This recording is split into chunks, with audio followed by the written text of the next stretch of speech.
In Pomona, California in 1991, a 20-year-old man named Luis Delgado lives with his parents, 2 older sisters, and 3 nieces and 4 nephews. Meanwhile, his oldest sister lives up north by San Francisco. His family owns a candy shop across the street from the park. During the summer of 1991, Luis decided to bring his nieces and nephews to the park while the family was having a busy day at the shop. During this time, while babysitting his nieces and nephews, one of his nieces, Elizabeth Delgado, was messing with him. Luis asked her to stop and tried to push her away, not in an aggressive way, but in a gentle way. A nearby park ranger named Sam Wilson heard the commotion and came to see what was going on. He saw Luis in his eyes, inappropriately touching his niece.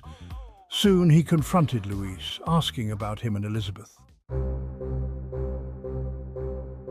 What's going on here? I saw you touching that girl. Elizabeth is my niece, and there was no commotion. Luis responded that Elizabeth is his niece and there was no commotion. Sam wasn't buying it, so soon after he called the police. I'm not convinced. I'm calling the police. And with that, Sam made the call, setting off a chain of events that would change Luis's life forever. Soon after, Sergeant James Nicole and Lieutenant Austin Smith of the Los Angeles County Sheriff came to investigate, Sam explained what was going on.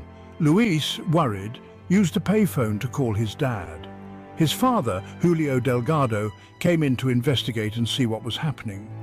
After he confronted Sam and the 2 sheriffs investigated the security camera footage, Sam decided to come out for the restroom.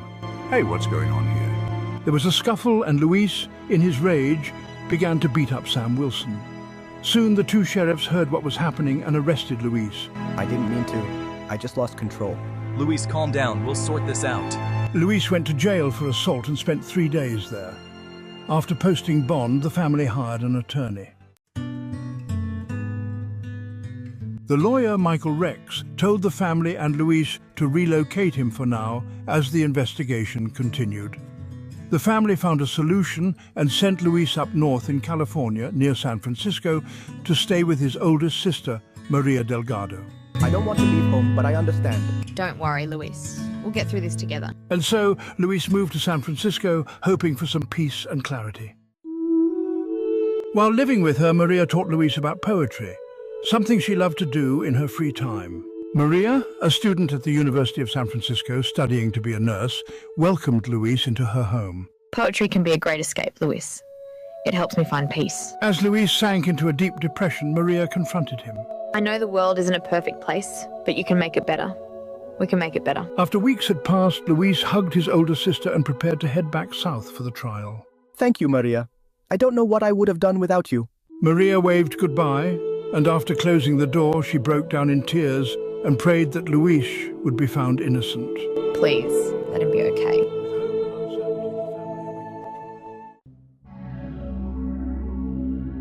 2 days later, in the courtroom, the trial begins. The judge delivers his speech, and soon after, witnesses and the 2 sheriffs testify about what they saw. Sam Wilson, the park ranger who accused Luis, also takes the stand. Your Honor, we believe the testimonies provided today will be crucial in uncovering the truth. The tension in the room is palpable as each witness recounts their version of events. Week by week, after 10 long days, the verdict is about to be delivered. Soon after, Michael Rex, the attorney representing Luis, presents key evidence. Your Honor, I have obtained security camera footage from that day. This footage clearly shows that Luis could not have committed the crime he is accused of.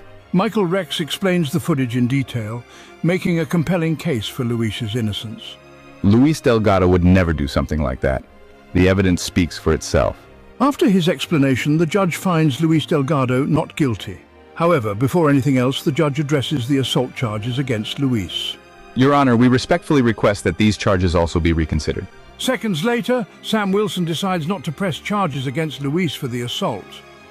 With that, Luis is finally free, and the courtroom erupts in relief and joy. The judge accepted after so many problems. Luis is a free man. Emotions went through the court as the verdict came. After that, on that day, Mary visited their place while she and Luis and the other family were having ice cream at their business place. It was a moment of pure joy and relief for everyone. Sam Wilson came to the shop, wanting to apologize for his actions. I'm truly sorry for what I did, Luis. Never give up on something that you believe in. It's okay. Here, take this letter. Sam reads the letter and turns back, reflecting on Luis's words. And say, never give up on thing, but soon after you will find it better after that. Sam smiles and walks away into the sunset.